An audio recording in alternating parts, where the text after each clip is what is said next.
Assalamualaikum warahmatullahi wabarakatuh. Saya Alishaira binti Asmia daripada kelas 5 Al-Badani akan membentangkan tentang pelajaran 12 yang bertajuk iaitu perkahwinan. Apakah yang dimaksudkan dengan perkahwinan? Perkahwinan ialah akad yang menghalalkan persetubuhan antara lelaki dengan perempuan menurut hukum syarak. Terdapat 5 hukum berkahwin, iaitu yang pertama harus. Tiada desakan atau halangan untuk berkahwin. Yang kedua ialah sunat.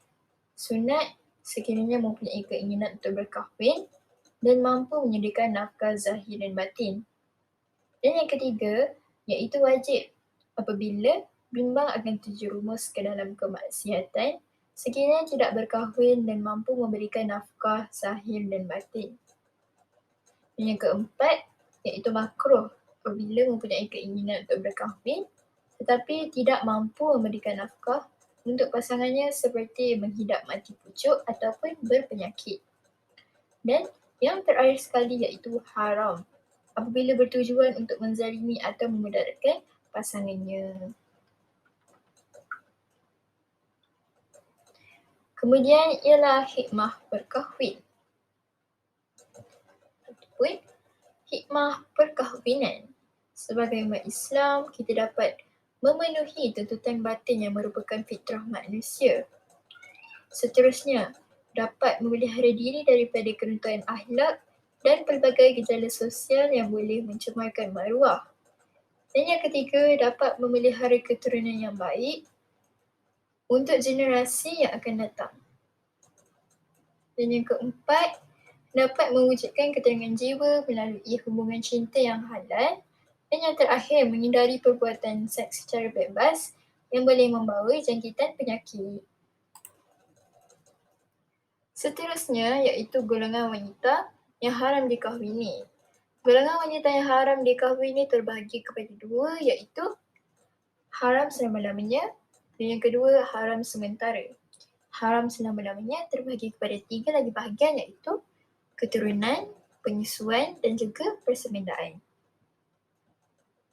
Daripada kategori keturunan, yang pertama ibu, nenek dan ke atas, anak perempuan, cucu perempuan, adik-beradik perempuan seibu sebapa atau sebapa ataupun seibu, anak perempuan daripada adik beradik lelaki ataupun adik-beradik perempuan sama ada seibu sebapa ataupun seibu, ibu saudara dan yang terakhir nenek saudara.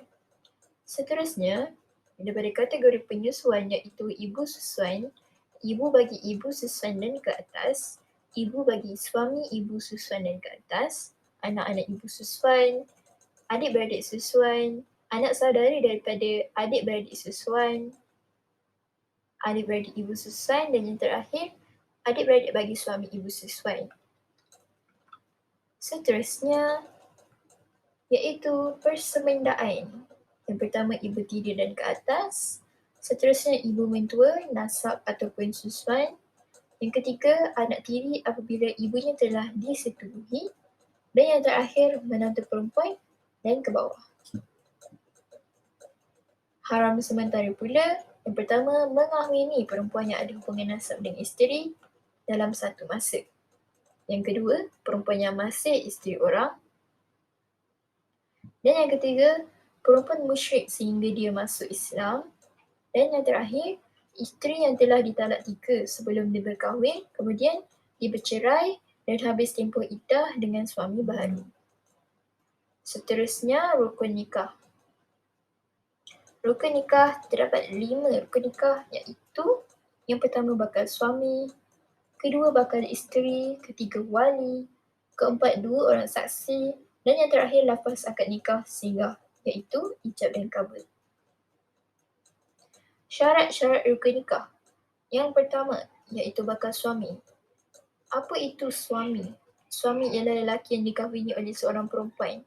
Apa syarat-syarat bakal suami? Iaitu yang pertama mestilah Islam. Yang kedua, lelaki yang telah kita kenal pasti. Yang ketiga, bukan mahram kepada bakal isteri. Contohnya, nasab, penyusuan ataupun persemendaan. Yang keempat, tidak berada dalam keadaan ihram haji ataupun umrah. Dan yang terakhir, tidak mempunyai 4 orang isteri pada satu masa. Syarat rukun nikah seterusnya iaitu bakal isteri. Apa yang dimaksudkan dengan isteri? Isteri ialah perempuan yang dikahwini oleh seorang lelaki. Apa syarat menjadi bakal isteri? Yang pertama, mestilah Islam. Yang kedua, perempuan yang telah kita kenal pasti. Yang ketiga, bukan mahram kepada bakal suami, contohnya mara nasab, penyesuaian ataupun persependaan. Yang keempat, bukan dalam keadaan ihram haji ataupun umrah. Dan yang terakhir, bukan isteri orang ataupun dalam iddah talak rasmi. Seterusnya, syarat rukun nikah yang seterusnya iaitu wali. Wali ialah orang yang mempunyai kelayakan untuk menikahkan pengantin perempuan.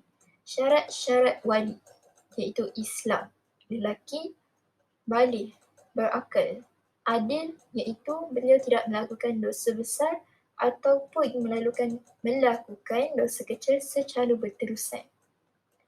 Seterusnya merdeka, tidak dalam keadaan ihram haji ataupun umrah, tidak dipaksa mewalikan, tiada penyakit yang mencacatkan fikiran contohnya seperti nyanyuk ataupun gila. Dan yang terakhir, mampu memelihara dan menguruskan harta sendiri.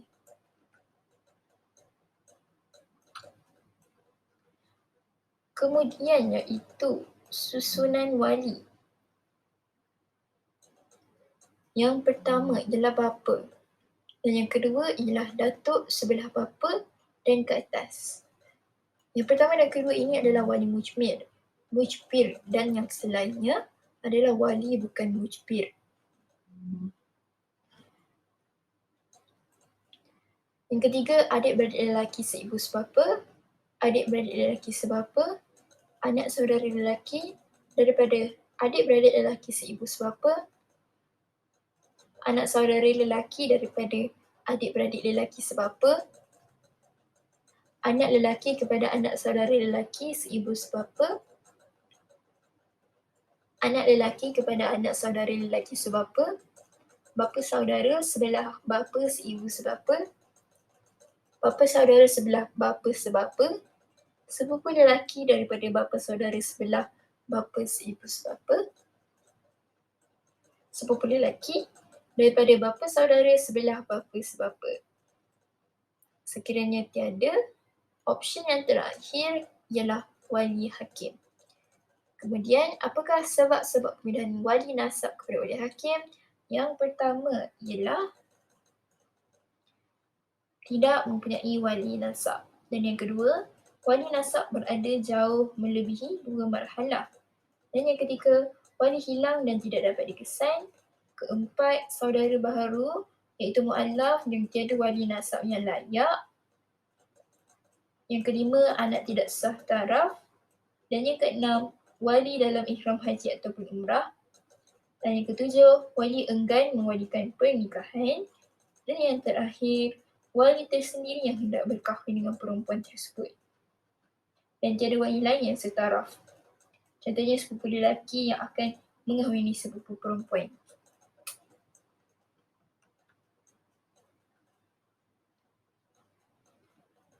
Seterusnya iaitu 2 orang saksi.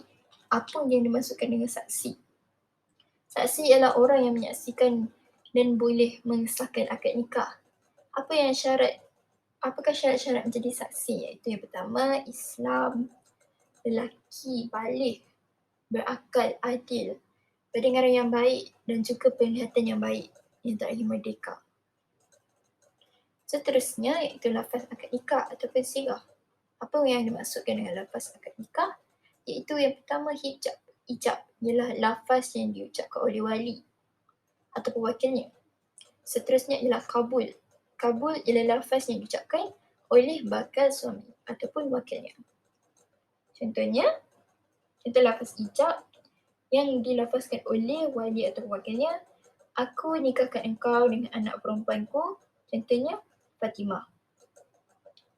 Dan kemudian bakal suami melafazkan kabul iaitu aku terima nikahnya anak perempuanmu Fatimah. Kemudian syarat melafazkan akad nikah. Yang pertama, menggunakan lafaz kahwin atau nikah atau terjemahan yang tepat daripada kedua-duanya. Dan yang kedua, lafaz ijab dan kabul hendaklah jelas dan bukan secara kiasan. Dan yang ketiga, ijab dan kabul hendaklah berturutan dan tidak diselangi dengan perkataan lain. Dan yang keempat, lafaz akad nikah hendaklah berkuat kuasa serta merta kesannya. Dan yang kelima, kelayakan wali dan bakal suami berkekalan sehingga selesai akad. Dan yang terakhir, tidak dibataskan dengan tempoh masa. Antara contoh-contoh akad yang tidak sah iaitu lafaz akad nikah yang kesannya tertangguh pada masa hadapan. Contohnya, wali melafazkan, apabila tiba bulan Ramadan, aku kahwinkan engkau dengan anak perempuanku. Itu tidak sah. Yang kedua, lafaz taklid. Apabila wali melafazkan, sekiranya anak perempuanku berjaya dalam peperiksaan, aku kahwinkan engkau dengannya. Dan yang terakhir, wali pengsan setelah melafazkan ijab dan sebelum bakal suami melafazkan kabul, maka lafaz akad nikah tidak sah.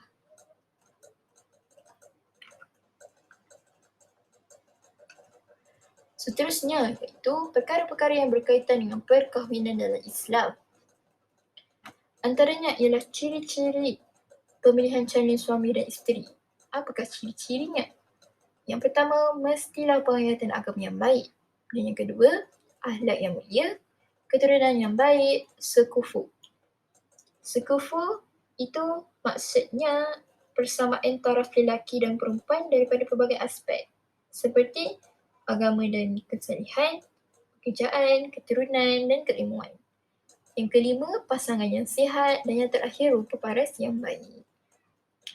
Seterusnya, perkara yang berkaitan dengan perkahwinan dalam Islam iaitu merisik dan meminang. Apa itu merisik? Apa itu meminang? Merisik ialah proses sebelum meminang untuk mengenal pasti status bakal isteri. Kemudian meminang bermaksud lamaran seorang lelaki kepada seorang perempuan itu untuk dijadikan calon isteri menurut uruf setempat. Apa hukum melihat perempuan yang hendak dipinang? Sunat. Apakah anggotanya harus dilihat? Hanyalah kedua tapak tangan dan juga muka. Perkara yang lain iaitu mahar. Apakah maksud mahar? Mahar ialah pemberian yang bernilai ataupun berfaedah yang wajib diberikan oleh suami kepada isterinya dengan sebab akad nikah. Apa hukum mahar? Wajib. Hukum menyebut mahar? Sunat. Kadar mahar tidak mempunyai kadar tertentu dan tidak semestinya dalam berbentuk tunai. Bentuk mahar boleh diberikan sesuatu bernilai atau berfaedah, sah dijadikan mahar seperti duit dan emas. Perkara yang terakhir iaitu walimatul urus. Walimatul urus iaitu kenduri yang diadakan sempena perkahwinan. Apakah hukum? Hukumnya iaitu sunat muakkad. Apakah tujuan pensyariatan mengadakan walimatul urus? Yang pertama, iaitu supaya dapat mensyukuri nikmat Allah SWT atas perkahwinan yang didirikan. Yang kedua, merapatkan hubungan silaturahim. Dan yang terakhir, menghebahkan perkahwinan kepada masyarakat untuk menghindarkan sebarang fitnah. Dan yang terakhir, apakah hukum menunang walimatul? Iaitu fardu ain. Terdapat juga adab walimatul urus, iaitu tuan rumah tidak mengkhususkan jemputan pada orang kaya sahaja. Dan yang kedua, memenuhi jemputan pada hari yang pertama sahaja, sekiranya majlis tersebut lebih daripada sehari. Dan yang ketiga, undangan tersebut untuk melahirkan kasih sayang dan merapatkan hubungan. Yang keempat, orang yang mengundang bukan seorang yang zalim atau diketahui memiliki harta yang haram. Dan yang terakhir, tidak terdapat perkara mungkar seperti minum arak serta pergaulan bebas lelaki dan perempuan. Itu sahaja daripada saya. Semoga apa yang disampaikan bermanfaat. Sekian, terima kasih.